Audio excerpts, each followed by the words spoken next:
Hey, good morning, Santa Clarita. Welcome in. How are you? You are listening to KHTS, your hometown station, 98.1 FM and 1220 AM. This is SCVi and iLead School's Eye on the Valley. I am Matt Watson. Welcome to the show. Our show, Eye on the Valley, is, it's brought to you by SCVi and iLead Schools. We are a network of charter schools with campuses in Castaic, Agua Dulce, Lancaster. We've also got a fully accredited online school. We've got an incredible a home study program. It's actually, you know what? I'm not going to go into all the technicalities. You'll call it homeschool. We'll call it independent study. It's all good. It's actually called iLead Exploration. Tell you what. As you listen to this show, head on over to iLeadschools.org. We've got information on all 6 of our schools. We've got classroom-based, independent study, home study. We've got hybrid. We've got online. We've got everything that you need for your kids at iLeadschools.org. Check it out and see which school is best for your child. And again, they are all free public charter schools. So yeah, check us out. We do keep our eye on education here on the show, both in Santa Clarita and across the nation. But like the show says, we also like to keep our eye on the valley as well, bringing you information, news, updates, and good times across the valley. And we chuckle and giggle a little bit and have a good time. It's actually going to be it's going to be a really fun show today. We've got a great show for you. But oh my gosh, we are pumped up here in the studio. First of all, because it's Friday. Fridays always get us pumped up. It brings us in the studio and eases us into a weekend. And then we got Dodgers all the time. Gosh, it was incredible. It's been a long time. If you haven't been tuning in, but you tune into our show on a regular basis, the last time we wrapped the show, we were looking forward to, do you remember? Seems like so long ago, Andrew. We were looking forward to that final game in the Dodgers-Padres series. Oh, yeah, that was going to be a stressful one. Yeah. That one, honestly, playoffs can go either way, but that one really could. It was a stressful time. Well, and yeah, they were 2-2 with that final Game 5 on the line, and, Papa picked the Dodgers to win, and they did, and they advanced. Poor Padres are at home. It's funny. It was so tight, but then when you look back at the stats, the Dodgers shut out the Padres the final 25 innings of that series. That's they went cold at the right time for the Dodgers, wrong time for the Padres. Absolutely.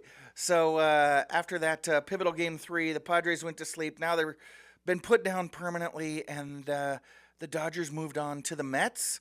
And so we've got a Los Angeles-New York series for the National League Championship. The Mets, who the Dodgers actually swept the last time they were in New York back in May of this year. Dodgers swept them, absolutely humiliated them. The Mets' season was in disarray. But after that 3-game sweep, the Mets have completely turned it around. Have been one of the best teams in baseball ever since then. They had a players-only team meeting after the Dodgers pummeled them and embarrassed them, and that kind of worked. And they've turned it around. They've been great. But that was last week. This series between the Dodgers and the Mets it's already got a lot going on. Game 1 was in L.A. here last Sunday. And I was a little worried. The Dodgers were, this really stressful 5-game series against the Padres. I was worried about how they were going to come out, but they came out and they just absolutely humiliated the Mets, 9-0. So, 9 more shutout innings to follow up the 25 over San Diego. So it looked like the route was on, but then not so fast, my friends. Game 2, it was this past Monday, a businessman special. Game 2, 1 o'clock in the afternoon. Everybody was wandering around at 4 or 5 o'clock at night going, what the heck? The Dodgers are done already? And they got smoked. The Mets came back and beat the Dodgers in Game 2, 7-3. And then we headed to New York, and we were biting our fingernails. But, Wednesday night, it was back to another Dodgers shutout. 8-0, so they were looking okay. And then last night, Game 4, started out with a bang. Shohei Ohtani hit one out, very first hitter of the game. But then and it's like, here we go. All right, we're cruising. And then the Mets tied it up in the bottom of the first, and we knew it was going to be fireworks, but we had no idea what Mookie Betts had in store last night. Mookie it was fantastic. Put on a show, and now the Dodgers lead the Mets 3-1, and could wrap it up this afternoon. Wrap it up this afternoon. Right. Get first pitch at 2:08, and you can hear it right here live on KHTS. There you go, 2:08 right here on KHTS. They got no reason to tune out of KHTS. They do not. Right? We got 2 Back-to-back hours of shows. great show here. We got some great programming coming up for the late morning, and then the Dodgers at 2:08 Pacific time. So that's the kind of the twilight 5 p.m. start in New York. So if you're listening to us from the office right now, hot tip for you, start coughing now. Just I got a yeah. little half day. And ask everybody why the office is so cold, right? So and then you just start it right now. Be subtle about it, right? And then stay tuned for the rest of our show, and you keep up the coughing and the shivers once in a while for the next couple of hours. And then here's the hot one. This is what's going to put you over the top. At lunchtime today, at noon, don't eat. Just put your head down on your desk and take a little nap. So don't worry about it. If you're hungry, don't worry about it. We're going to take care of you in just a minute. You feel free to moan a little bit from the hunger pains, but don't, and keep up the coughing and put on a sweatshirt. That might make you sweat, but that's all part of the shtick, you have right? experience in this Well, method. I'm not going to cop to anything, but then, yeah, by 1 o'clock, you're coughing and you're shivering like crazy. That your coworkers are just going to insist that you go home, and then you just kind of say, okay. And then on your way home, you stop by, pick up a sandwich and a little something to drink, and you will be home by first pitch, my friend. So, but gosh, you can't get there too quickly. You got to ease into it. You got to, like I said, just hang with us right now. Start coughing just a little bit. Stay tuned to Eye on the Valley for the next couple hours and work that plan. Dodgers 2:08 right here on AM 1220 KHTS. After all, we've got a great show, so you're going to want to stick it out with us and work your plan. Plan to work a little bit and work your plan, definitely. Like I said, we've got a great show. You're going to want to hang with us for the next couple hours. We've got the middle school team from SCVi Charter School here coming up in just a second. They are the middle school team at Santa Clarita Valley International Charter School. Open to everyone who can feasibly get to the campus. They've got grades TK through 12, some of the most innovative educational programs around. I'll let the team tell you all about it when they come in. Then later on this hour, we've got Monica Gilchrist from Gilchrist Farms. We always love to have Monica on this time of year. It starts to cool off, and they've got pumpkins and great things going on out at Gilchrist Farms. It's the coolest place in the world to take your kids as we head into Halloween and Thanksgiving. So you're going to want to make plans for the whole family right now. Then in hour number 2, we've got your Senator Scott Wilk. Scott Wilk has served this community, for decades in elected office, and even before he was elected, he was serving the community. But he's terming out in Sacramento, coming to the end of his tenure here in just about a month or so. So we'll talk to him, get his insights and reflections, and if you know the senator, then we're going to get the straight poop. He never minces his words. And then later on in the show, my brother swings by, and Senator Wilk is going to be chomping at the bit for that segment. Big T loves Senator Wilk. Senator Wilk loves Big T and loves his trivia, and so it's absolutely going to get nuts. The last time the two of them were together, I just was not able to control them, and so stick with us. Enjoy the entire show. It's going to be a lot of fun. It's going to be very interesting, to say the least. And, if it occurs to you, say a little prayer for me, because this could get tough toward the end of the show. But as I said, my first guests, they comprise the middle school team at SCVi Charter School. SCVi is located on the west side of Santa Clarita, just off of Newhall Ranch Road and the 5 freeway. Founded in 2008 as Santa Clarita's very first classroom-based charter school, SCVi has grown to become one of the most innovative schools in Southern California, offering the International Baccalaureate, or IB program, a career pathway program preparing kids for futures in the arts and aerospace, dual language immersion, and Santa Clarita's only public comprehensive school with grades TK through 12th grade. And like I said, joining me this morning is that middle school team, Hannah Duran, Samuel Dean, and Rihanna Vincent. Welcome to Eye on the Valley, y'all. How you doing? Good morning. Thank you for having us. So glad to have you all. So, Hannah, Sammy, Rihanna, why don't you guys just introduce yourselves really quickly? Tell our audience who you are and what you each teach. All right. I'm Hannah Duran. I teach 6th, 7th, 8th, and 9th grade English here at SCVi. Okay, so you've got a little bit more than middle school. You've got that 4-grade span. Fantastic. What about you, Sammy? I am a teacher here for 6th, 7th, and 8th grade. I teach science, so a lot of great work, a lot of cool things going on in that class. Fantastic. And Rihanna, what do you teach? I teach 6th, 7th grade, 6th, 7th, and 8th grade history. An amazing subject, so I love it. So we've got English, science, and history. I know Michelle's off formulating equations for her math class, and she wasn't able to join us this morning. But, middle school, gosh, it can be a rough age, right? I taught middle school for about 4 years. I absolutely loved it, but not everybody can do it. The kids are trying to figure out who they are, not really being little kids anymore, but still struggling to fully mature. And frankly, even a lot of seasoned teachers can struggle with this age. So what is it that draws the three of you each to the middle school age? Well, my why for teaching is really to help students develop both strong literacy skills and social and emotional intelligence. We focus highly on social and emotional learning to boost learner self-confidence, form strong connections, and utilize communication skills to prepare them for the challenges and opportunities of their futures. And at this age, yes, it is very difficult. They're navigating their social structures, but we have a strong guidance in SEL in helping prepare their social awareness and their self-awareness, and hoping to see that academic gains and their social and emotional gains as well. All right. Well, you guys in SCVi, you've got a project-based learning model, and you're renowned for some amazing interdisciplinary projects that y'all put together. So what are some of your favorite projects, or perhaps a project that you've got coming up that you're excited about? I know personally for history, for 6th grade, we have a whole Greek unit where they work together in teams to earn points through the things that they have learned in order to, they use those points to as money to buy supplies, and they're able to build these amazing mini Greek temples. And they have like a Greek god or goddess that they model that temple after. For 7th grade, during the Scientific Revolution unit, we create these beautiful newspapers that have been soaked in coffee grinds and everything, and they have to do research on a prominent figure from the Scientific Revolution / Renaissance.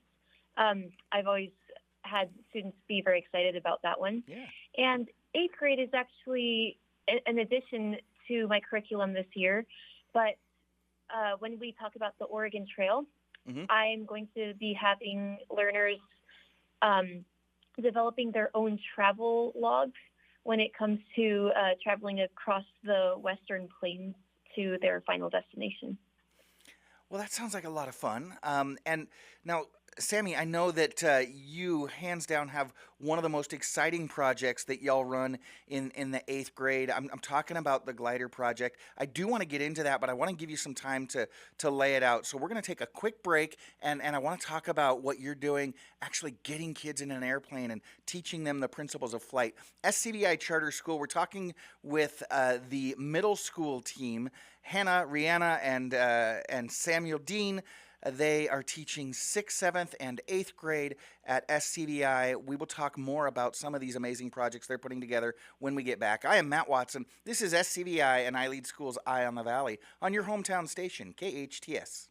You are listening to your hometown station, KHTS, 98.1 FM and 1220 AM. This is Matt Watson, and I am your host. You are listening to SCVi and iLead School's Eye on the Valley. I'm talking this morning with the middle school team from SCVi Charter School, Hannah Duran, Samuel Dean, and Rihanna Vincent, and they comprise, 3/4 of that middle school team at SCVi, and when we took a break, we were talking about some of the really fun, exciting projects that they teach in middle school there at SCVi. You know, they use a project-based learning approach, and that's a way where you take the curriculum and you build in kind of real world activities where the kids are actually applying their learning in real scenarios. A, it makes it more memorable. B, it makes it more engaging, fun, exciting, and B, it makes that learning permanent. It's just, I don't know why everybody doesn't use the approach, but the approach they're using is absolutely amazing. Rihanna was talking about one of the really cool 7th grade, I think it was, projects that they're working on. But Sammy, I want to talk to you about this project that you've got coming up that everybody looks forward to every year. The whole school gets excited, but it really hits hard in 8th grade. I'm talking about that 8th grade glider project. Sammy, can you explain a little bit about what that project is and why it gets so much attention? Yes, absolutely. The 8th grade glider project, it's an amazing project that our students get introduced to throughout middle school, and really something that they take through high school. And it really all starts in 8th grade. Students get to learn about what a glider is, and it's this non-motorized flying vehicle that relies a lot on wind patterns and really just control of what you might see a bird doing as it glides through the air. It's quite amazing. That's actually a principle we talk about called biomimicry, where we've taken animal inspiration and we've drawn it into our own mechanical designs, very much so for flight. And our 8th graders, they're going to dive into this project in the 2nd semester, right when they get back from winter break. And it's going to be a very exciting 9 to 14 week process where we're going to embed a lot of the forces units that students need to be learning about, the standards of force, non-contact and contact forces. So I'm really excited to implement both the California NGSS standards within this beautiful project where students get hands-on experience. They get to learn about the gliders, they get to see the gliders, and eventually they'll even also get to operate the gliders as well.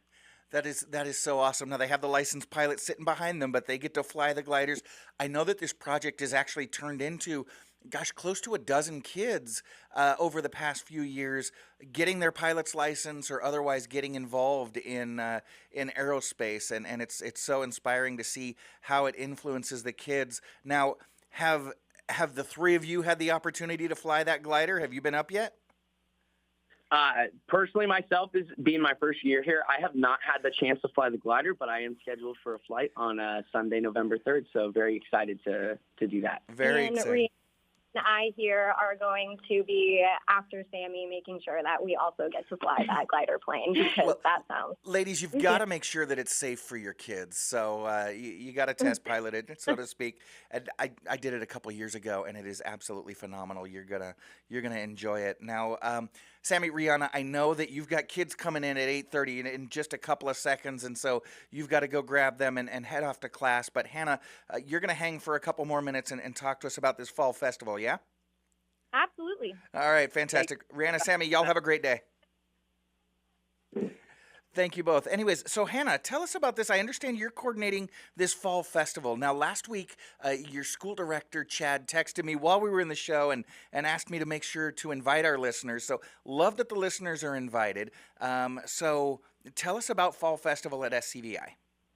Absolutely. We are so excited that the fall festival is here. It's right around the corner tomorrow. 4 to 6 p.m.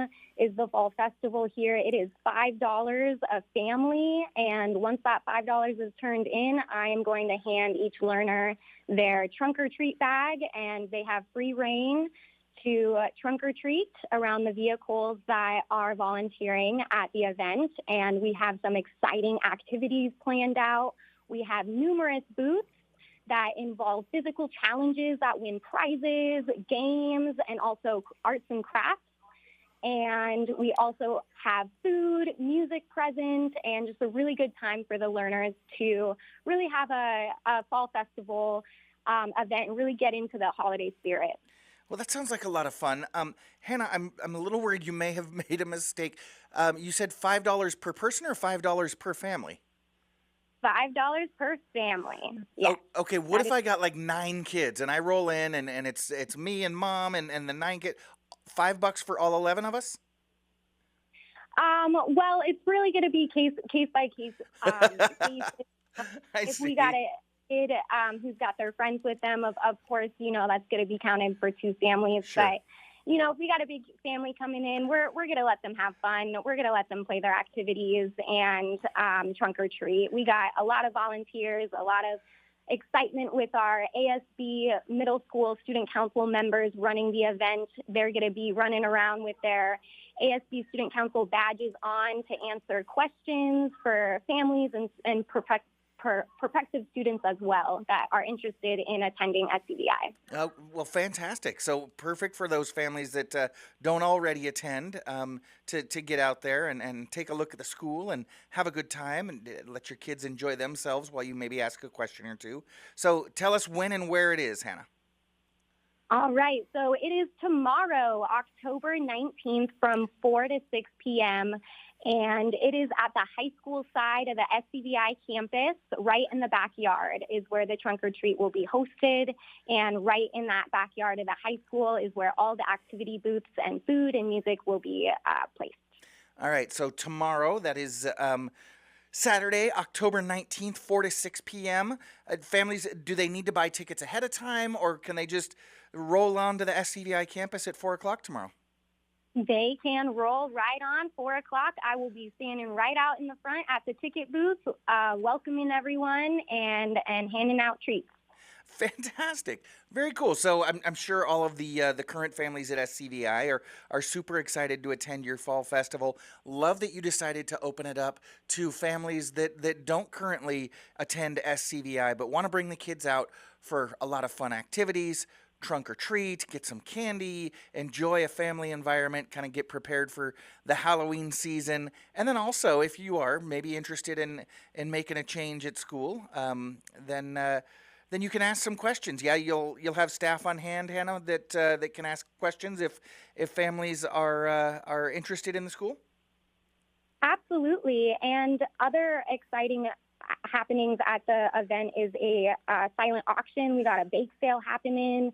We also have a costume contest. So all those learners out there, make sure you wear your best Halloween costume when coming to the fall festival tomorrow. Fantastic. Got a silent auction, got a bake. That sounds like something for everybody. Terrific. Once again, that is the SCVi Fall Festival, open to SCVi families or families that are thinking about enrolling at SCVi. Head out there tomorrow, Saturday, the 19th of October, 4 to 6 p.m., only $5 a family. And if you are interested, gosh, what a perfect combination. So I know SCVi always at the semester turn tries to open up each grade level at least 2 or 3 spots. Can't guarantee it. It depends on what numbers look like at each grade level, but they try to open a few spots at each grade level at the semester turn. I'm talking about after the winter holiday. So yeah, you can head out there and start thinking about what do we want to do for second semester. And I love that Samuel mentioned that 8th grade glider project is a second semester project. That's the first thing they do when they get back from winter break. So hopefully in 8th grade, if you've got an 8th grader, you can get them enrolled in this great middle school program at SCVi. Start the paperwork now, get it done, make the move during the winter break, and you can check them out. As a matter of fact, their website is iLeadSantaClarita.org, iLeadSantaClarita.org. You know what's a lot easier than iLeadSantaClarita.org? Just Google SCVi. It's short for Santa Clarita Valley International. We'll be the first hit.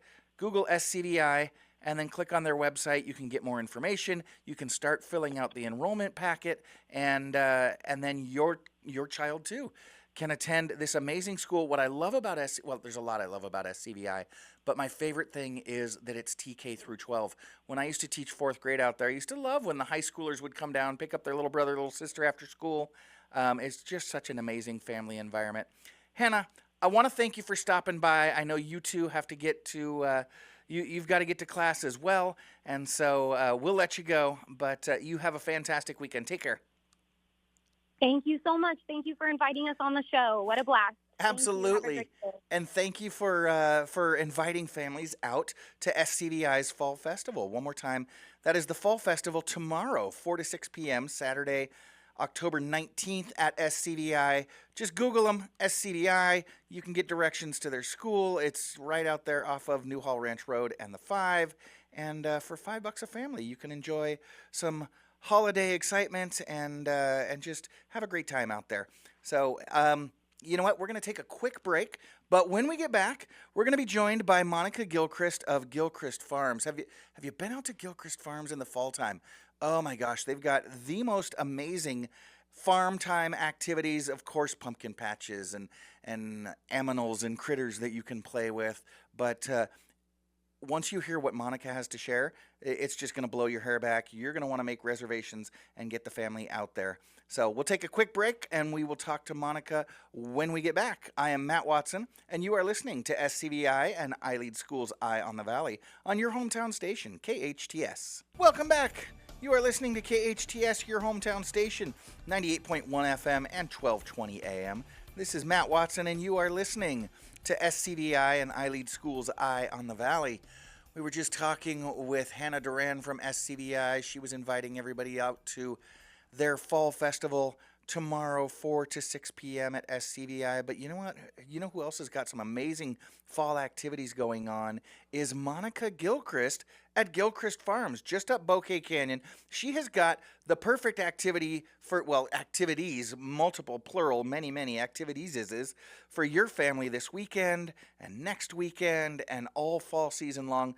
Monica, I want to get straight into it. Welcome back to Eye on the Valley. Thanks for joining us this morning. Thanks so much for having me. Of course. Monica, I love the history of your farm and your history with your farm. I know we do this every time you come on, but it's such a heartwarming story. Can you share with our listeners a little bit about the history of Gilchrist and then your kind of transition as you were from the farm and then back to the farm and all that good stuff? Yeah, this is my family's farm. I actually grew up right here at Gilchrist Farm before it was, when it was my grandmother's. She raised Tennessee walking horses, goats, and peacocks. In 2016, I had the privilege and the surprise to be able to turn this into a business. I got laid off from my real job and thought I'd take a chance for a little while. I thought I'd do it temporarily while my kids were growing up. And then Lombardi's up the street. They stopped because of the drought in 2016. Actually, I heard the news right here on KHTS and decided to launch a small pumpkin patch for my summer camp, which has grown into the festival that we have now with many of the same participants. Yeah, and it is an absolutely amazing festival. It's your annual Harvest Festival and Pumpkin Patch happening right now. So can you share with our listeners what Gilchrist has to offer for the fall spirit, the Halloween time? What are you guys doing up there? We have absolutely beautiful pumpkins. I mean, beautiful. All the varieties, the oranges, the squash, the bigs, the littles, they are just gorgeous. So we're full of pumpkins. We have a maze, a gemstone mining and gold panning experience. We have a farm train, a wagon ride pulled by a tractor around the farm. We have amazing farm animals that are so friendly. They live here year-round, so they really enjoy engaging with people. There's cows to visit, pigs to visit, archery to be practiced, so many activities and so much fun, and just lots of time to walk around with your family. Enjoy some fall weather, finally. It's taken a minute to get here, but it is just gorgeous now. Yeah. And have a great day at the farm. Yeah, I bet you guys are very happy that the weather is cooperating. It gets a little bit less sweaty for you all and brings bigger crowds out, I'm sure. Now, Monica, did I hear you say right? You've got archery out there as well. You're going to put a bow and arrow in people's hands? Oh, yeah. We have an incredible archery range, even axe throwing. It Hey. is run by USA Archery certified range masters. Oh, okay. And during the events and festivals, it's a recreational activity, well supervised, and you get a tiny bit of instruction as well.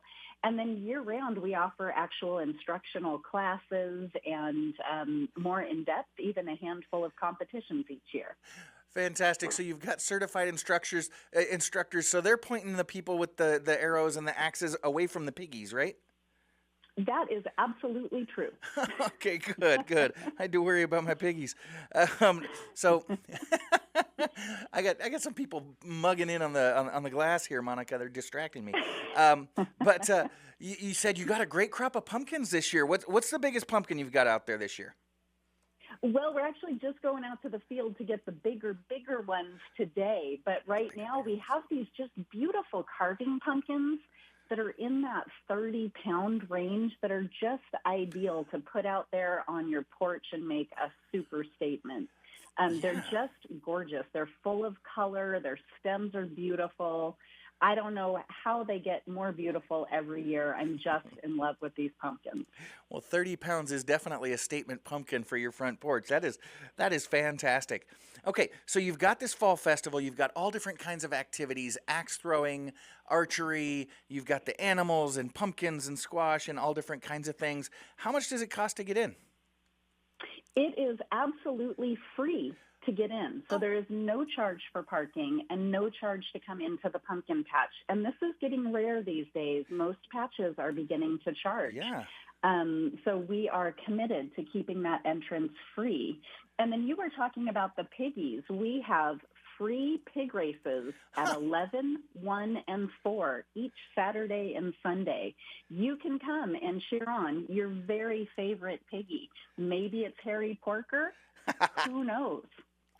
Alrighty, I love it. Monica, I do get a little worried about you. You've got free parking, free entry, free pig races. I can't help but think you're leaving a little money on the table. Well, if you want to do the activities, we'll give you the chance to spend your money. Okay. So we charge for the pony rides, the petting zoo, the maze, all of those things. We have worked to keep it affordable. We haven't raised our prices at all this year, despite lots of outside forces. But we look at the whole experience, right? So you get to come in, do the activities. We offer some great food for sale, too. Oh, great. And buy the pumpkin. And, all together, it works out for both of us. Right, because you got to have your pumpkin. You've got to get up there. Okay, perfect. So I see where you're going, and you do keep it very reasonable, and a family can go up there and just buy a pumpkin and have a lot of fun. And again, you said free parking, free entry. You've got free pig races from 11 at 11, at 1, and at 4. Is that what you said? That is correct. Fantastic. Saturday and Sunday. And you've got the maze, you've got archery, you've got axe throwing. Am I missing anything else? Are there any other activities?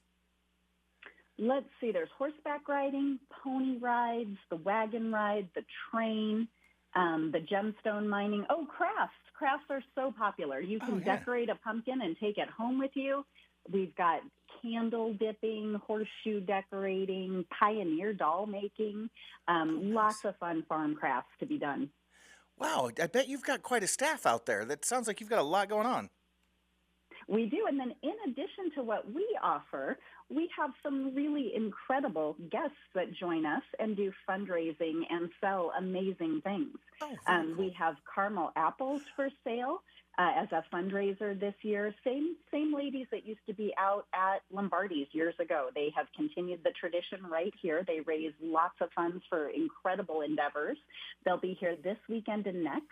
The Sierra Pelona Rock Club will join us next weekend, and they are just an amazing group of committed rock hounds that come and they bring their wares, but more than that, they bring their knowledge, and they're just amazing people to speak with. Wow, fantastic. I tell you what, I remember those caramel apples from when I was a yonker up at Lombardi. So you're going to have those amazing caramel apples out there. I'm looking across the desk at Engineer Andrew, and I can guarantee you he and I are going to be hanging out, eating a caramel apple and watching those pig races. That's going to be a good time. Maybe throw an axe or two, Andrew? What do you think? All right. Yeah, I'm interested in the archery. That sounds- All right. You're a bow and arrow kind of guy. Fantastic. All right. So, Monica, are we talking just the weekends? What days does the Harvest Festival take place? For how long into the season? What are the hours? What are the particulars? So this Harvest Festival and Pumpkin Patch will take place through Halloween, through October 31st. Okay. We are open every day except for Mondays. So we are closed on Mondays. And then during the day, during the week, we are open all day long for pumpkins and pictures. Okay. The petting zoo and the maze are also available all day long. We do get a little crowded with field trips between 9 and 2. And then start on weekdays. And then starting at 2, we do offer all those activities as well. So from 2 to 6 p.m., we do have the pony rides, the archery, the crafts, and all the wagon ride. We have all the activities we have on the weekend minus the large horses. The large horses are still doing their lessons during the week. So, yeah, lots to do weekday and weekend. So Tuesday through Friday, you've still got the full experience after 2 p.m.? Yes. That is That fantastic. is correct. And we offer the field trip. So we're seeing local schools from all over Santa Clarita, the Antelope Valley, even Los Angeles, coming to enjoy the farm and the pumpkins on those mornings. Fantastic. Yeah, we wanted to talk to you last week, but you were busy with a field trip, I understand. So what are kids doing there? I can imagine it would be super exciting. You know, you get your second grade class out there for a field trip out to the pumpkin patch. But what else are they enjoying besides playing with the pumpkins? They are coming and meeting the animals. That is the absolute best. They get to actually walk in and pet the goats and feel the wool on the sheep. They get to meet those racing pigs on their off time. They get to see the mama who, and so they can put it together that these are the babies. This is how big they'll get. They get to do the maze. They get to enjoy the farm. And they get a wagon ride around as well. So it's a lot of fun, especially for the kids who don't get to get out onto the farm very frequently. But it's fun for everyone. Oh, gosh, I bet. So I bet those book up fast. Do you have any time slots left if there's a teacher or a school administrator listening? Have you got any openings left this season? We can always make room. And you know what? I'm getting a message from producer Sarah, and it sounds like you do always make room. Last Friday, you didn't have a field trip out at your at Gilchrist Farm. You had 7 field trips out there at once last Friday? We did. We ended up with some reschedules from that extreme heat. We had some schools that were not comfortable bringing their little teeny ones in that first week when it was 110. So we did some fancy footwork and we got everybody in. Yeah, when it's 110, nobody wants to pet the goat. It's the oddest thing. So it is. I love how flexible you are. This has just got to be an incredibly busy season for you as well. Again, you've got the full fall, the Harvest Festival and Pumpkin Patch that goes through Halloween. But I hear you're adding something new this year. You're adding Christmas trees? Yes, we are. So excited. So tell me about it. Are you selling Christmas trees? You just going to have a few decorated around the farm? What is it with the trees? So we are selling live cut Christmas trees, shipped in from Oregon, absolutely beautiful trees. And this is something we have toyed with doing since we opened, but never been able to make it happen until this year. We found the right farm to work with in Oregon, and we're just ecstatic that we're going to have those trees here for families to come and enjoy. We already have an incredible holiday event at the farm. So Holidays at the Farm begins the first weekend of December. It might actually start a little earlier this year. The trees will arrive the day after Thanksgiving. Okay. And then the festival itself includes Santa being available all day long on site for pictures. It includes a parade every Saturday and Sunday of our fire truck, antique tractors, horses dressed for the holidays. And then we spend the day having so much fun with the animals. We dress the goats up in sweaters. The pig races become the Jingle Pig races, and there's hot chocolate bar. We have choirs coming in. It's just an amazing, special time. And adding trees, it's just going to be magical. So once Halloween comes and goes, y'all don't throttle it back. You just shift gears a little bit, throw some bells on the pigs, and keep it moving. That's exactly what happens. You got our secret. Throw the bells on the pigs and keep running. There we go. That's a phrase I try to use at least once a day in my life. Throw the bells on the pigs. Let's do this. Oh my gosh, Monica. Okay, so you've got the Harvest Festival and Pumpkin Patch going on every day but Monday. If you show up before 2 p.m. on a weekday, you're going to get kind of a scaled down experience. You've got the pumpkins and pictures, but after 2 p.m., you've got everything going on. You didn't mention the pumpkin races Tuesday through Friday. Are you still doing pumpkin races in the afternoons? No, I'm sorry, the not. pig races, not pumpkin races. No pig or pumpkin races, but the pigs are available to sign autographs. Okay.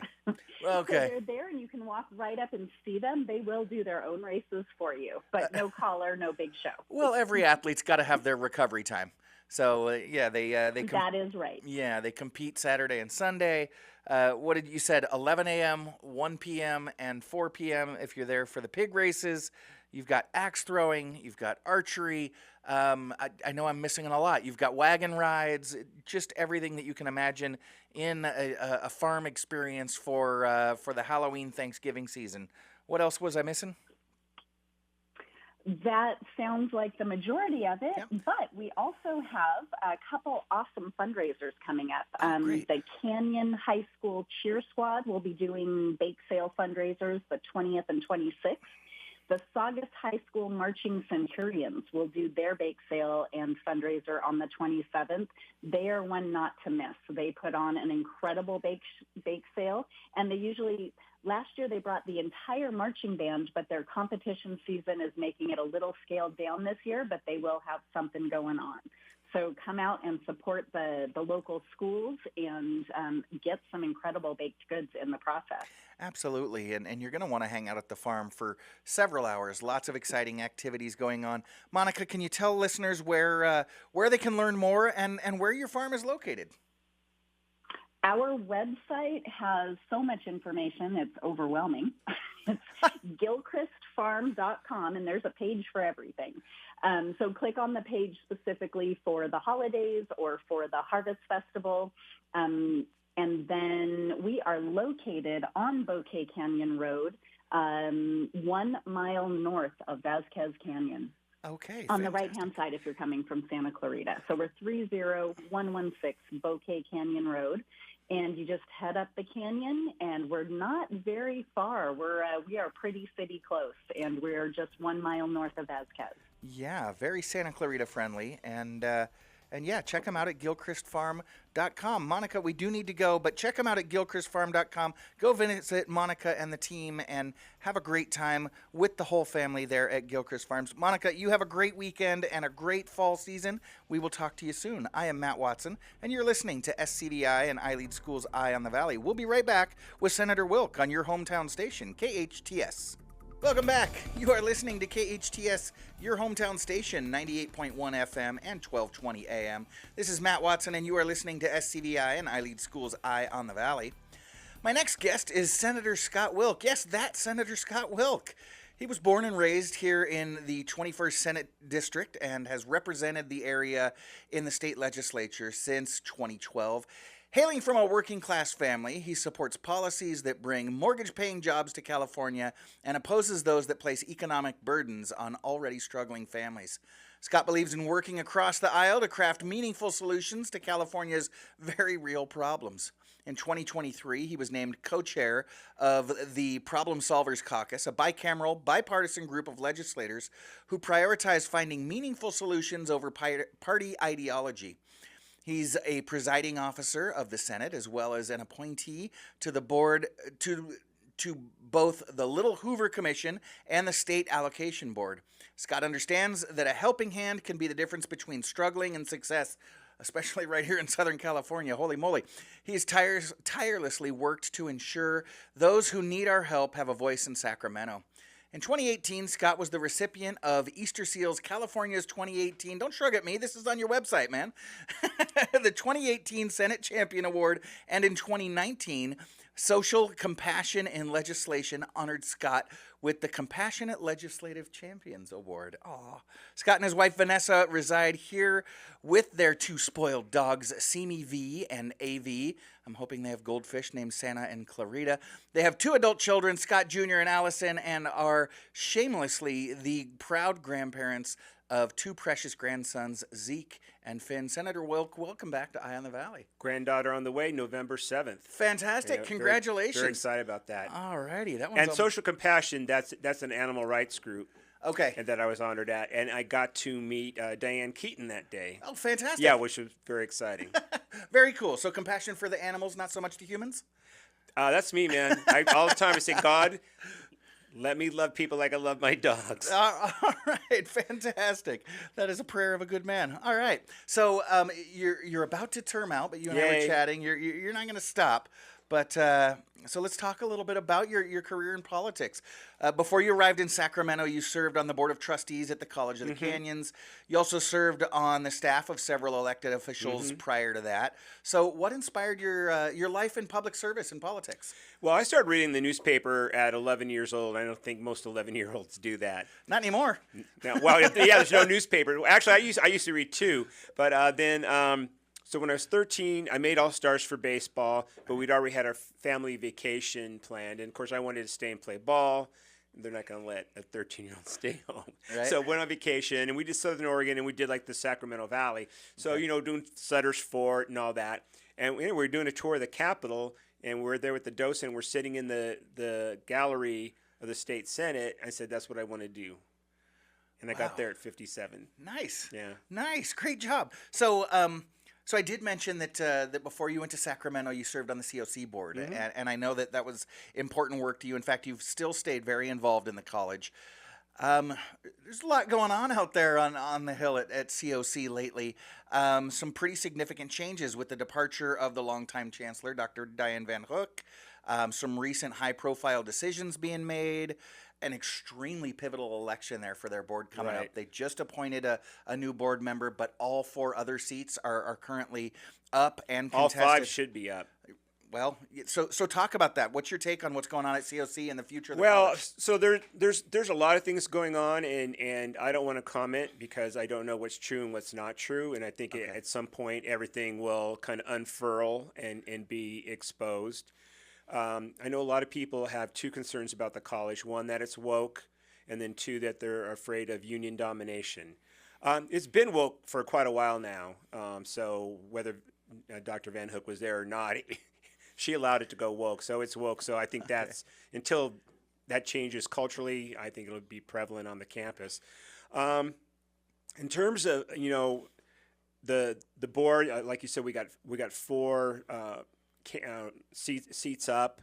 I know, like Adele Alonso, I know quite well. When I was on the board, she was head of the faculty. I mean, she was the faculty representative on the board. Correct. Have immense amount of respect for her. But you can't have that kind of domination on the board because they're all being financially supported and endorsed by the unions. They did not even bother to endorse, to even interview any other candidates. So they're not even pretending for a level playing field. Okay. So I've not endorsed in all the races because I don't endorse people I don't know. So I don't know the one seat I haven't endorsed, but I endorsed Scott Schauer, whom I've known forever, and his parents who are now gone. Phenomenal people. Who else is? Oh yeah, Fred Arnold. Gosh, kill me if I did Fred Arnold. In fact, I was at an event for Fred Arnold last night, and then I also endorsed Charlene Johnson, who I worked with on a lot of community. I mean, she's been so active in the community and the nonprofit. So all great people. I think all would add to the college. So I'm hoping they're all successful. And there's another seat, but again, I don't endorse people I don't know. Okay, well, that sounds fair enough. And you mentioned something that's kind of interesting. You said you don't know what's true and what's not true coming out of COC right now, and I think that's got a lot of people concerned as well.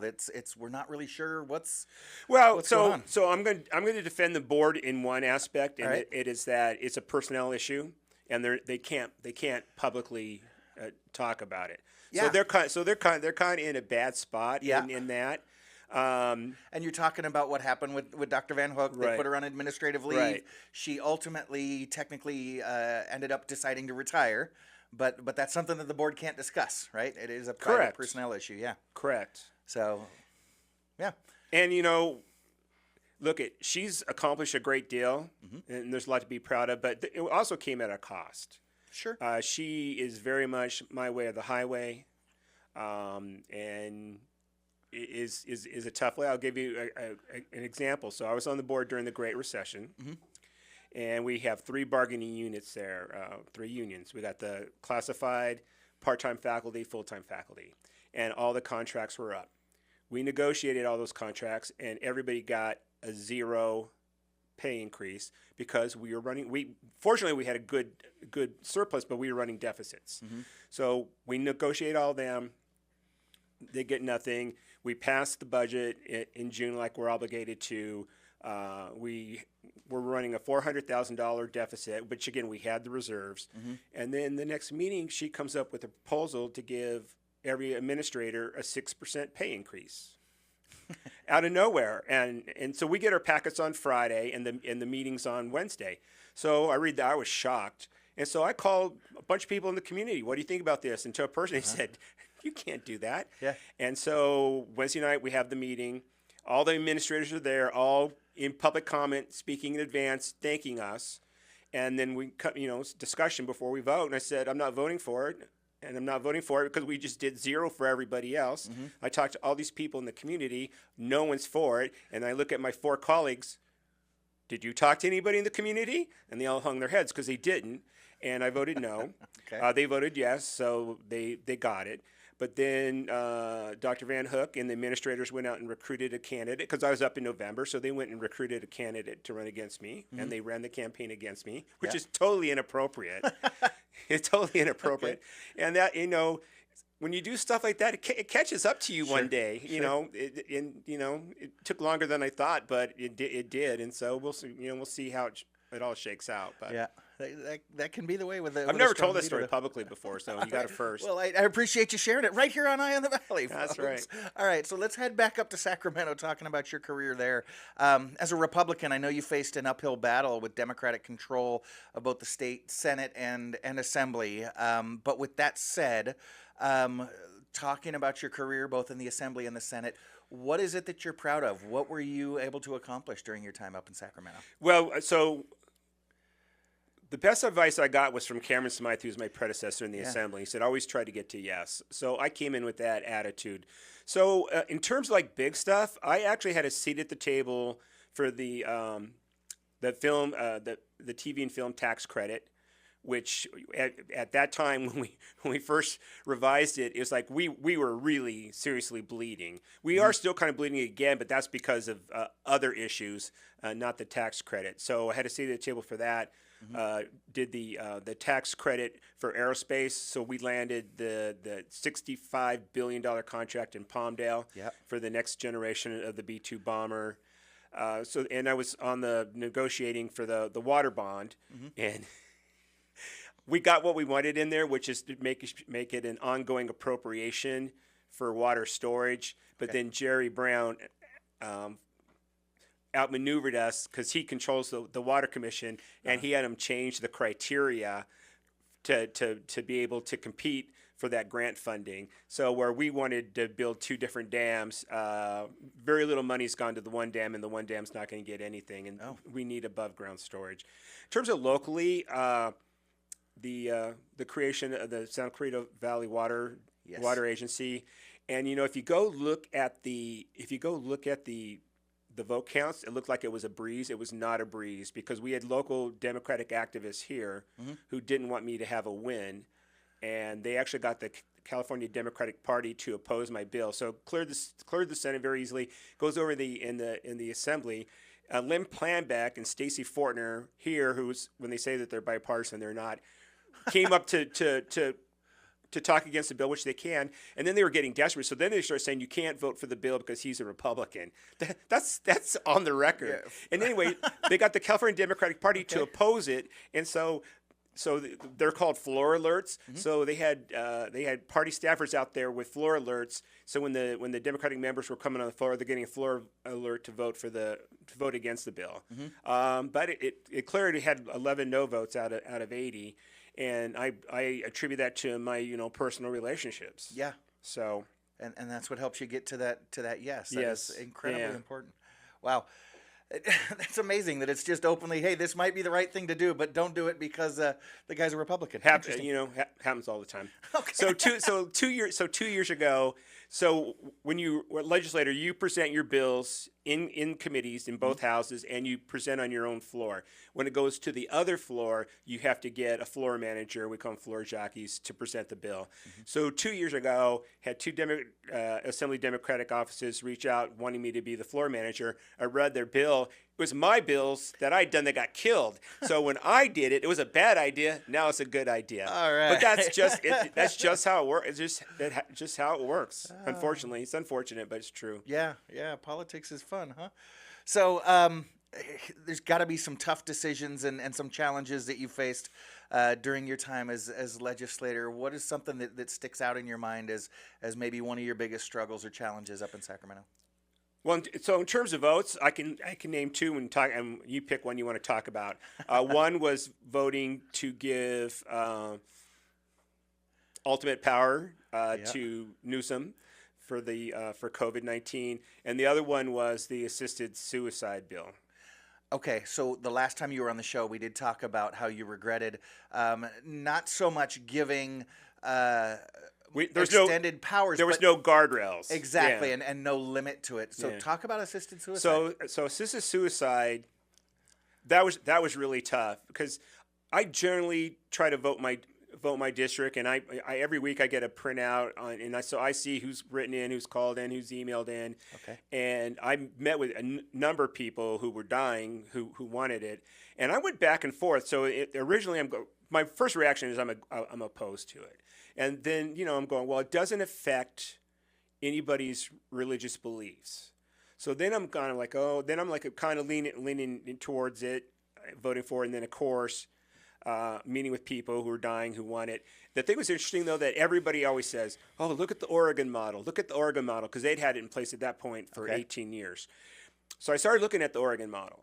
So if you're on Medicaid in Oregon and they decide that there's a procedure that they don't want to pay for, they'll offer you the suicide pill instead. And I'm like, once you cross that Rubicon, Wow. it's really hard to get back. Yeah. And so I'm like, so I ended up being a no. Okay. But it was really interesting because I would say it was 70-30. Everything I got in was no's. And even when I'd go to like a church or something and I would ask, it was like 50-50, even like in an evangelical church. Yeah. So it was really interesting. But I just didn't want to be in a nursing home one day and people are dropping because they don't value life anymore. And what's so funny, they were supposed to have all these safeguards in place. 2 years later, they removed all the safeguards and cleanup legislation, which is how they operate. So I guess I did what I thought was the right thing to do, but that was really a struggle. Yeah. Gosh, I can't imagine. And that's a topic that I think is going to continue to come up. Let's talk about education. We're a school-based show, and you've always been a champion for education, especially here in Santa Clarita and the rest of your district. Can you share any specific initiatives or policies that you've implemented that have had a lasting impact on schools? Well, there's a lot I tried to do this year in terms of parental rights. Yeah. Got it all out of the Senate. Again, personally, got it out of the Senate. All got killed in the Assembly. Well, actually, they let it go into a probes committee, and then they just pocketed it. So in terms of stuff that have an impact, I actually, if you talk to the author of it, I was the key vote on late start schools. And and I know that was very controversial because it's not convenient for parents or for whatever. It's not good for adults, but it's the right thing. But it's for the right kids. thing to do for kids. If you look at the data, so I'm sure we've reduced depression, we've reduced suicide because of that. And just academically, you're talking about starting high school later in the day because biologically, a teenager's brain is not awake until about 9:30, 10 o'clock in the morning. But yet we've got them in classes at 7 a.m. Yeah. So that's one. The other one that's going to kick in next year is 38 states were doing this, and we were not, and that is screening for dyslexia for students. And, if you look at the data, if you're a demographer and you're projecting future prison populations, one of the data points is what's the literacy rate of third graders? And a lot of times the literacy, those that are not literate is because of dyslexia, and we were not even screening for it. 38 other states were doing it. We were not, which is just outrageous. The first time we tried to do it, it got vetoed by the governor, who's dyslexic.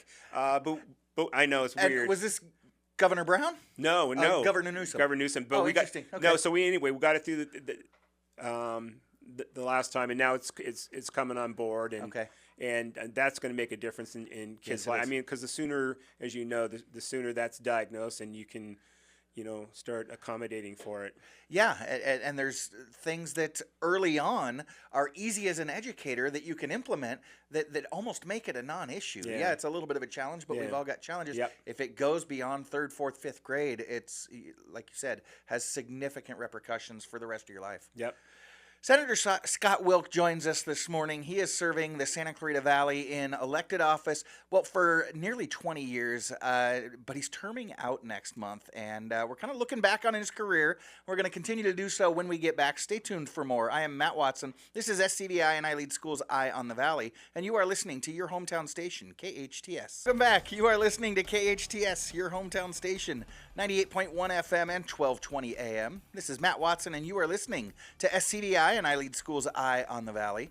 I'm joined this morning by Senator Scott Wilk, a Sacramento long-timer and now short-timer.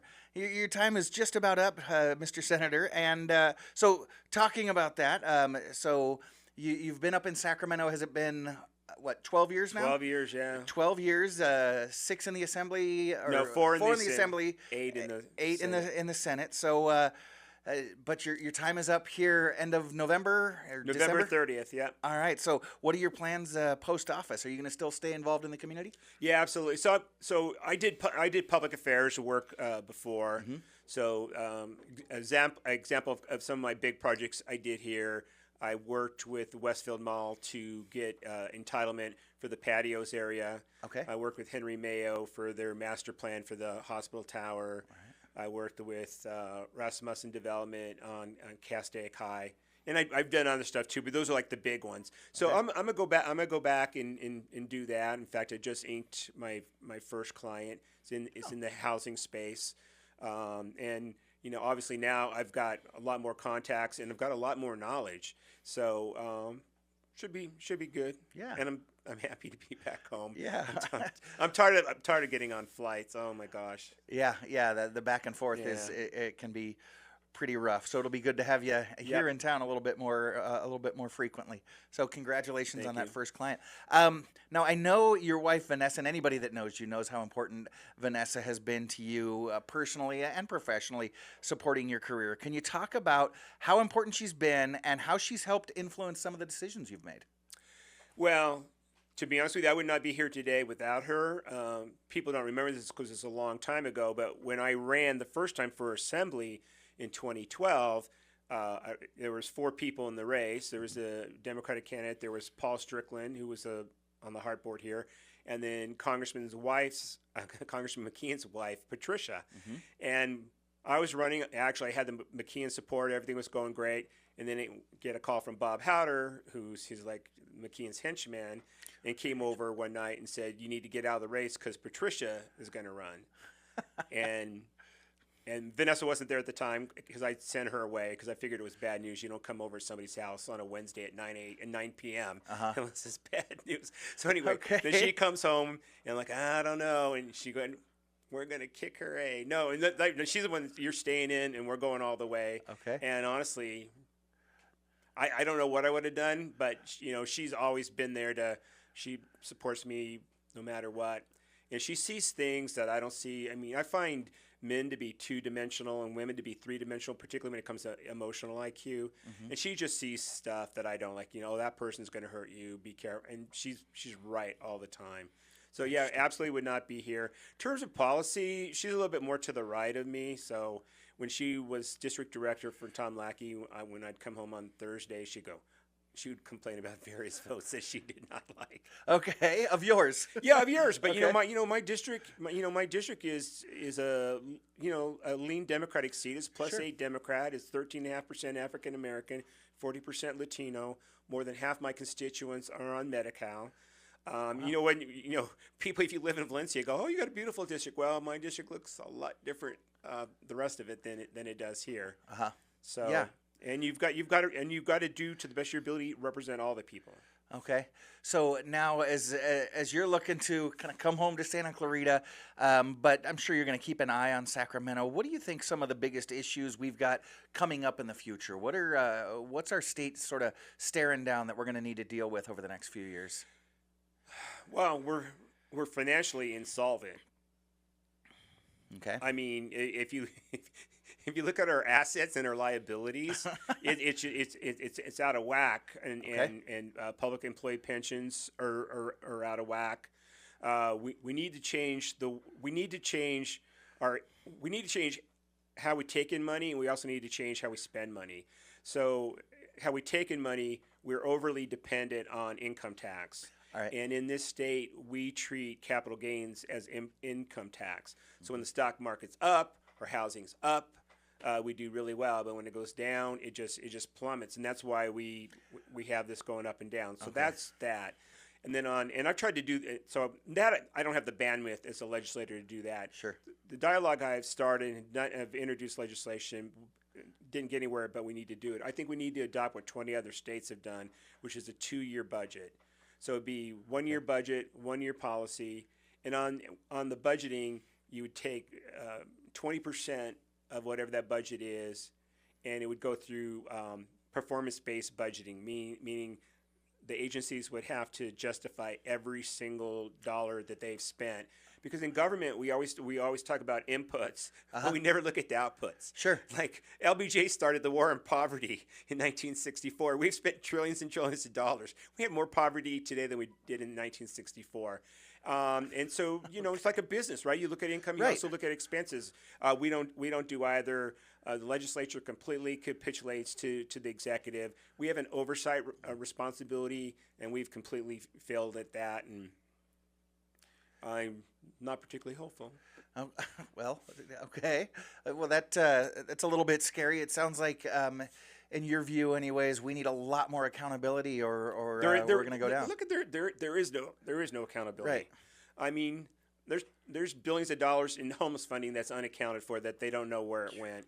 And the fact of the matter is, even when we fund worthwhile programs, a lot of times they send the money to their favorite NGOs or nonprofits, and so there's no economic incentive for them to fix something like homelessness, because they're all making their money. I mean, Katie Hill made a lot of money. She's even making more money now, and for what? Okay, well, that's like I said, you paint a little bit of a bleak picture. Let me throw out a total hypothetical that I'm just pulling out of the ear. Let's say you've got an educator who's looking to retire on the state pension system here in about 8 or 10 more years. Are things looking okay for me? Is my retirement going to be there, Scott? So, you're too young to retire at that age. I agree. No, but, look at it. I don't see how you renege on the commitment you made to state employees. I mean, if I were there, I certainly would honor that. I'm just saying there's definitely challenges. This last 2 years, I was the vice chair of the Labor and Pensions Committee, and I've met many times with CalSTRS and with CalPERS, and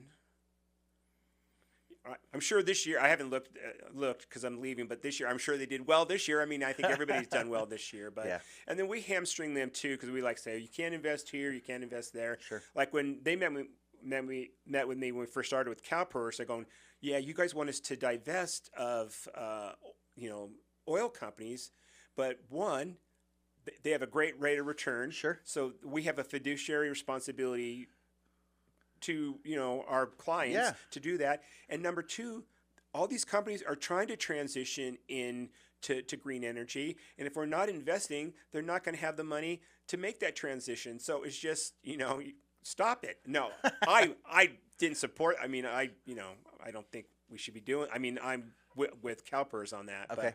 But not everybody is. Yeah. Yeah. Yeah, they want to make their statements and not necessarily do what's right for Right. for the fund. Okay, so I'm talking to Senator Scott Wilk this morning, and as you mentioned, you're leaving Sacramento, and you've never been one to mince words. I can imagine over the last few years, there's been some crazy things that you've seen. You got any fun, wacky, or particularly memorable moments that you want to share? Yeah. So, so God, I don't really even remember. I was in the Senate. I'm not sure what year. It was last night of session. Well, I guess it was during when the vaccine issue started becoming prominent, and so it was the last night of session. Vanessa was up there because end of session is kind of fun. Not for me. I'm on the floor all day, but for staff and everything. And so she's up. She's sitting in the back, and had to go relieve myself. And so I'm walking off the floor to go to the members' bathroom, and I hear this woman screaming. And that happens every now and then. So, okay, not okay. A big deal. And then right. I'm at the urinal, and this guy comes in, and he had blood all over him. Oh, my Lord. Yeah, and so this woman went up to the 6th floor and went in a stall and took blood from her body and had it in a cup and tried to pour it on the senators that she doesn't like. Yeah. Oh. So... that went a direction I wasn't expecting. Senator yeah, I know. Wilk. And so they shut. And you don't know if it's toxic or anything else. So they shut in the middle of COVID. Yeah. Right, the last night of session, and it was the second year, so we have to end at midnight. So they had to shut they moved everybody off the floor. They shut it down, and then we had to set up a committee room, and we had to reconvene in a committee room to do the session for the rest. Oh man. Okay. All right. Far out. So you said you wanted something wacky. Well, yeah. Okay, and so I'm going to take another serious risk here. Any regrets during your time up in Sacramento? Regrets? Forget the stuff that were out of your control. Yeah, I'm sure you regret not being able to. No, I really felt like I did the best that I could, and I took it seriously, and I worked hard, and so my regret is, public policy is not going the direction that I would like, or I think benefits our state. But like you said, when I first got up there, I was very passionate, got very upset all the time, and then at one point I go, I'm one vote. Okay. I'm one vote. Serenity now, and just do the best. Do the best you can, and born in this state, born and raised, love this state. It's majestic, still is majestic. Mm-hmm. Things swing. I mean, it'll swing back at some point. Okay. I just hope it swings back before these policies cause too much damage. Okay. And the one thing I do want to say, because people kind of view us as two-dimensional, and my colleagues on the other side of the aisle that I don't agree with politically, they're all fine people. And I'll go someplace and somebody will say something about one of my colleagues, and I go, "Oh no, he's a good guy." And then they look at me as suspicious. Why do you think he's a good guy? And we're all people trying to do the best we can. We come in with different life experiences and worldviews, and I really believe that the legislature reflects the current culture. So if you don't like the policies, you need to change the culture. If you change the culture, you're going to change the people who are sitting in those seats. Yeah, 100%. So let's go ahead and wrap it up kind of where we started. You mentioned how significant Cameron Smythe's words of advice to you, your predecessor in the Assembly, saying get to yes. He gave you that advice, and it had a huge impact on your career. And I think that ultimately probably led to you not having any regrets after your time up there. Maybe. The other piece of advice he gave me, which is also really good, is that when I was in the Assembly, I had a safe seat, so you're supposed to give money to leadership for campaigns. And he said, don't cut a check, put it on your credit card. So I have 1.745 million points on Southwest Airlines. That is good advice. That's great advice. That is good advice. That's great advice. Okay, so you have benefited significantly from your predecessor's advice. That's right. And now we've got a hotly contested race to take your seat. Mm-hmm. Suzette Valladares and Kip Mueller are running to take your seat in the Senate up in Sacramento. What advice would you give to your successor or other future public servants? Yeah. Well, Suzette, I had the pleasure of serving with her for 2 years because she served in the Assembly. In fact, it was Vanessa who recruited her to run for that seat. I did not know that. Yeah, that's a true story. And she actually did a really nice job up there, a really nice job. She had a really good first 2 years. I was very proud of her. So I don't need to give her any advice at all. Okay. For Kip, nice guy, not from here, and I hope he. A lot of these people get elected, they come from somewhere else, they get elected, and then they never come home, and they just stay in Sacramento. And he was born and raised in Sacramento. His family home is like 3 miles from the Capitol. And if he were to win, I hope that he would actually, instead of playing politics up there, that he would come home and actually get to know the people in the district so he can do as good a job as possible representing them. Okay. Good advice. Now, Senator Wilk, you've always been so gracious and I'm patient. not. No, I'm done. I'm not playing. I'm not going up against Big T. All right. All right. Well, okay, we'll do it. Okay. But no cheating this time. No cheating this time. All right, Tony, then we're going to have to go with a different set of questions than the ones that you sent me yesterday. Okay, for those of you that are new to the show, Mom makes me share my show with my big brother, and he calls in with trivia, and Senator Wilk is pretty good. So thank you very much for agreeing to stick around, and we'll see how you do. I am Matt Watson. This is SCVi and iLead School's Eye on the Valley on your hometown station. We'll be right back on KHTS. Welcome back. You are listening to KHTS, your hometown station, 98.1 FM and 1220 AM. This is SCVi's and iLead School's Eye on the Valley. I am your host, Matt Watson, and I'm joined this morning by Senator Scott Wilk. And Senator, despite popular demand, it is now time for Big T's 5 Minutes of Fame. You remember Big T. He's an executive and philanthropist. He's an amazing father, husband, and dog dad. And he has the uncanny ability to make even the simplest questions sound complicated, doesn't he? He does. Yeah, in fact, I won last time, and I don't know if he went on the air in the next week to correct that. He's Big T, and I just found out from my doctor recently I'm low T. Congratulations. All right, everybody. He's Mom's favorite. Big T, welcome to the show. Thank you. The senator is correct, and Big T is he was incorrect, and the senator did win last time on my mistake. He did. Thank you, Tony. He won on a challenge. Fantastic. All righty. So we're calling this segment Big T and Low T. So, Big T, you got any fun facts? We want to go to Papa's Pick of the Week before we get started on trivia. What are we doing? Yeah, so I got Pick of the Week and then a little bit of a fun fact. So Papa last week took the Dodgers on the money line. It was a winner. Okay, so Papa is our dad. He tends to pick college football games, but we put him on a pip. He was struggling, so he went with baseball last week. He won last week, right? Yes, he did. And his pick this week, he's back to college football. He's taking Indiana and laying the 6.5 against Nebraska. Indiana's a good bet these days. I got a great coach. All right, fantastic. All right, good luck to you, Papa. So we go into trivia now, Tony? Yeah, well, there's one fact I have. In September of 2023, I know the senator likes his classic rock. September 23, Aerosmith announced that they were doing their farewell tour that would run through 2025. Yep. But in August of 24, they cut it short due to Steve Tyler's vocal cords. Yeah, his neck. On a similar note, Senator Scott Wilk is also doing his farewell tour here with Big T's 5 Minutes of Fame today. Did you know that the Aerosmith farewell tour and Senator Wilk's farewell tour is named the same thing? What's that? It's called Peace Out. Peace out. Okay. All right, fantastic. So, Big T, I know you've got some trivia questions for us. What we're going to do is you're going to throw out the questions, and we hit our buzzer. We hit our buzzer by calling out our name. Okay. All right, so what are you going with? The Honorable Senator Scott Wilk? Sure. Hey, Big T, should I let him win? No. Should I let him win? No, let him win. No, he's trying to trick you. He's trying to get you to say the Honorable Senator Scott I know, Wilk, because it takes because so long. that takes a lot longer than Scott. We're going with Scott. Okay. Got it. All right, Andrew, you playing? Yeah, I'm right here. All right, Andrew's pretty good. He's wicked smart. All right. 2-on-1. I feel like J.D. Vance now. Now, unfortunately, your constituents listening at home, they get an advantage. They don't have to shout out their name. They can just shout out the answer and see if they can beat us. But you got 3 smart guys in the room, T. I don't know that they're going to be able to do it. Is there a way to let Chris play too? Chris, you want to play? Come on in here. Okay, Chris says no camera, no trivia. She's out. Okay. All right, we ready? I'm ready.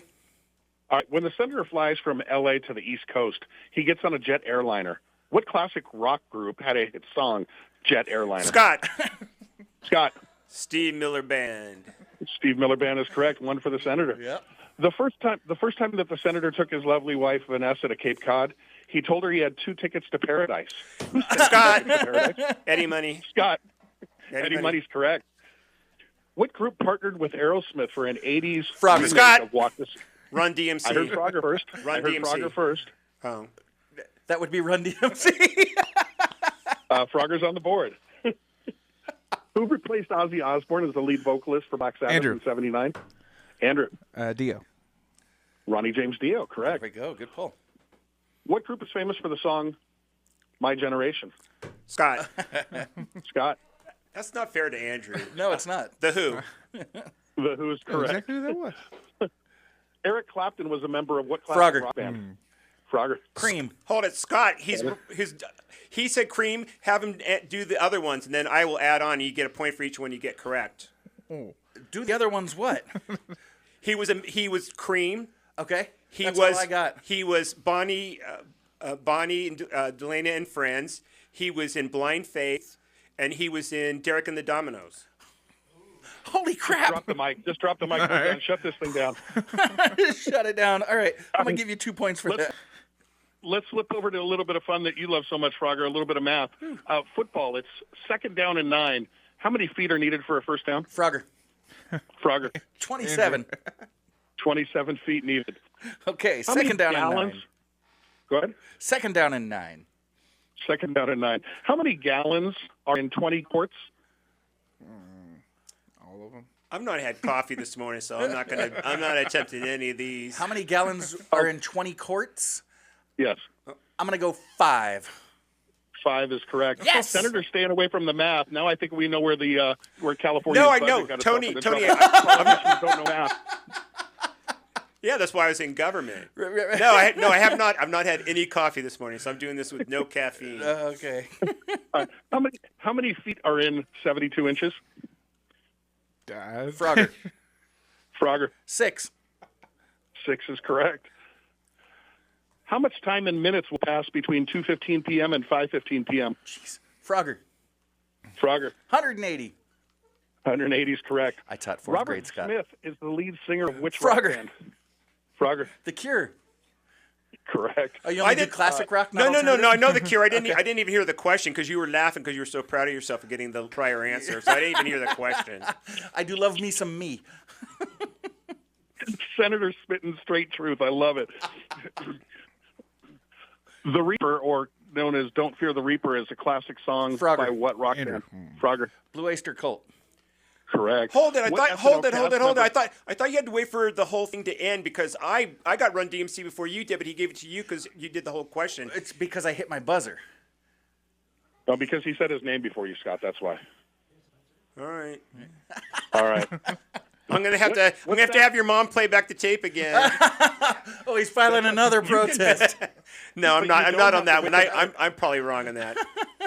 You don't have to wait for the whole question. If you think you know it, you could call ahead of time. But once you call your name out, you don't get the rest of the question. Okay. Okay. What Saturday Night Live cast member was banging away on a cowbell in the famous cowbell? Andrew. Scott. Oh. Andrew. I think Andrew beat me. Will Ferrell. Will Ferrell's correct. Who sang "House of the Rising Sun"? Scott. Andrew. Ooh. Scott. Do you want the group or do you want the singer himself? The group. Animals. The Animals. The Animals is correct. According to the Animals. Eric Burden. So Oh, I get okay. another point. Just making it up as we go. There we go. Kind of like politics.